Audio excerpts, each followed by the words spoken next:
Okay, YouTubers, I'm ready to start replacing the capacitors and out of tolerance resistors. And flip it around, and I got all the tubes out, kind of wiggled them out, and I got that other tube fixed with a crazy glue. And then I was cleaning the chassis better, so I was able to clean, like, in between, like, these IF transformers. These are pretty big transformers, big. And kind of clean the tuner a little better. I still got to do a little more. And what I'm thinking about is there's no corrosion on this chassis. So I don't know. I'm thinking about wiping it down with a real light coat of something like WD-40, just to keep it from corroding. But I don't know. It looks pretty good. Maybe I won't even do that because the chassis has no rust on it.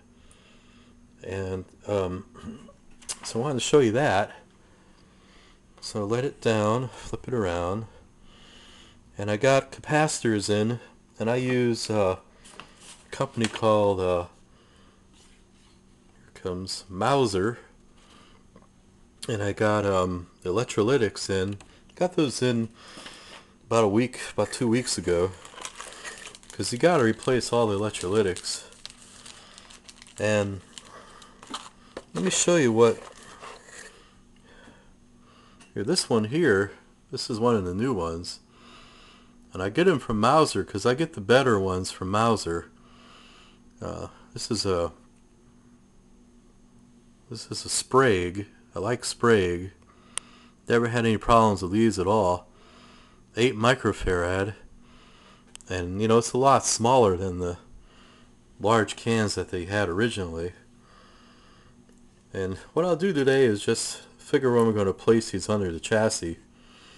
Now, some people, they rebuild these cans, but I think that's a lot of work. See, these are covered with cardboard, so you have to take the cardboard all off. Then you have to cut the can or bend the crimp around there and restuff them. But what I could do is just disconnect the wiring and just use these. There's plenty. I think there's enough room under the chassis. I wouldn't call it plenty of room. There's enough to do these, so I'm just kind of positioning where they might go. This one's going to come out, so that's something like that size gets replaced by one of the modern ones that's about that size. So that takes up a lot of room right there. Replace it with one of them. So, by the way, I got all these capacitors, those yellow Mylar capacitors. I get those from a guy named justradios.com, and a guy named Dave. He's pretty good. Dave Cantalone, I think his name is.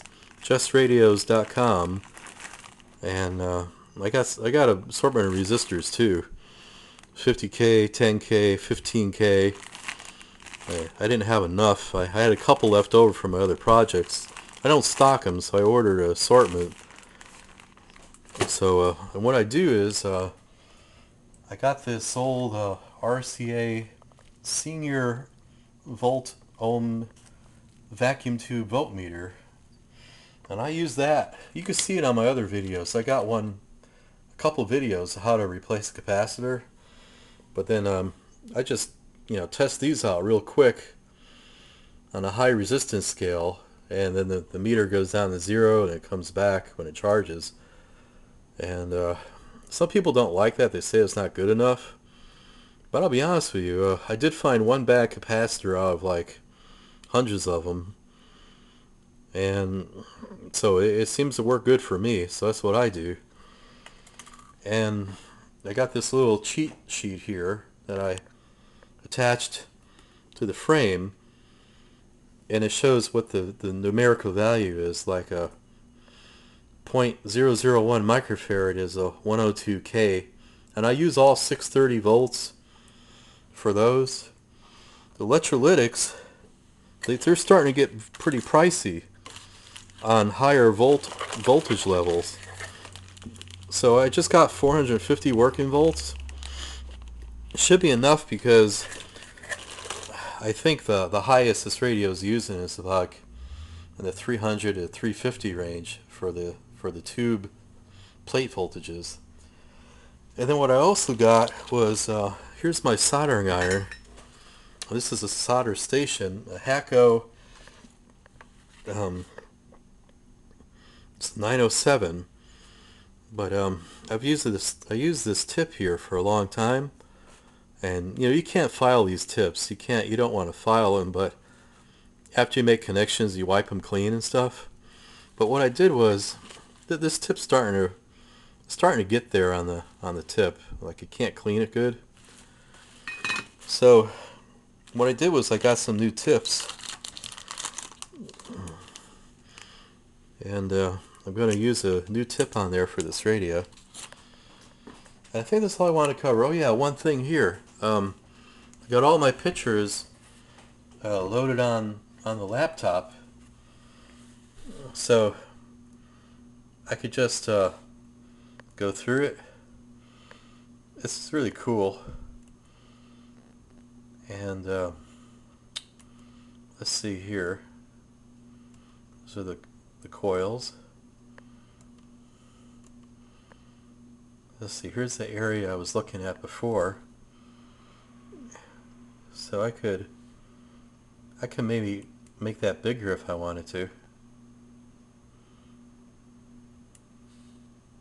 Whoa, it's real big. Make it life size.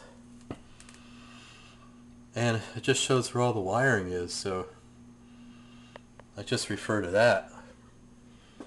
So that's it, folks. I'm going to get going on it. And I'm not going to show all the capacitor replacing because it's kind of time consuming. But you can see it on the other videos I made, like Philco Model 16. I show pretty much in depth how I rebuild these bake-like blocks. So there's no sense of like showing the whole video on that again, because it takes a lot of time to make a video, because I took a lot of pictures to do that. So if you want to see how to rebuild these blocks, just go to my Philco Model 16 repair, and you can see it on there. But anyway, folks, you have a great day. Take it easy. Bye.